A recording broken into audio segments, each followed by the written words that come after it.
Pay কমিশনের সদস্যদের আগামীকাল সভা হতে যাচ্ছে। এর আগে যে সভা স্থগিত ছিল সেই সভা আগামীকাল হতে যাচ্ছে।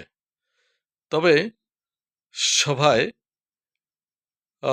বেশ কিছু সিদ্ধান্ত নেওয়া হতে পারে, অর্থাৎ সদস্যদের মধ্যে যে বিভিন্ন বিষয় মতবিরোধ আছে সেগুলো নিয়ে কালকে সিদ্ধান্ত হতে পারে। জানা গেছে প্রায় 90% মতো বৃদ্ধি পাচ্ছে এবারের নবম পে স্কেলে। তারপরে 3টি বিষয়ে একটি মতে আগামীকালকে সিদ্ধান্ত হবে, অর্থাৎ গ্রেড এক পক্ষ চাচ্ছে 20টি রাখতে আগের মতো, আর এক পক্ষ 16টি গ্রেড করতে চাচ্ছে এবং আর এক পক্ষ 14টি গ্রেড করতে যাচ্ছেন। এখন এই 3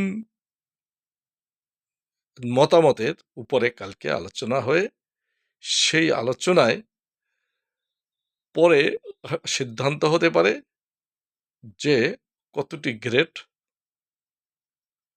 থাকবে। তাছাড়া অন্যান্য যে সমস্ত বিষয় গ্রেডের যে বিশেষ কিছু দিক আছে এবছরের স্কেলে, সেই স্কেলগুলো নিয়েই কালকে সিদ্ধান্ত হওয়ার কথা এবং সেখানে সিদ্ধান্ত হলে তারা শিগগিরই, অর্থাৎ 1 সপ্তাহের মধ্যেই তারা এই পে স্কেলের সুপারিশ করতে পারবেন এবং এই সুপারিশ হলে এই বর্তমান সরকার পে স্কেল দিবে কি না সেটা তখন আমরা বুঝতে পারব। তবে বিভিন্ন পেশাজীবী সংগঠন, সরকার এবং বিভিন্ন দলের সাথে, রাজনৈতিক দলগুলোর সাথে কথা বলছেন যাতে এই বর্তমান এই সরকারের আমলেই পে স্কেল পাওয়া যায়। কোথাও কোথাও ইতিবাচক সাড়া আসছে।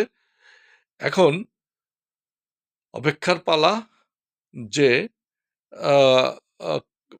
কি ধরনের পে স্কেল হচ্ছে এবং কবে সেটা ইমপ্লিমেন্ট হচ্ছে বা এই চাকরিজীবীরা কবে পাচ্ছেন, বর্তমান সরকারের আমলে না আগামী সরকারের আমলে।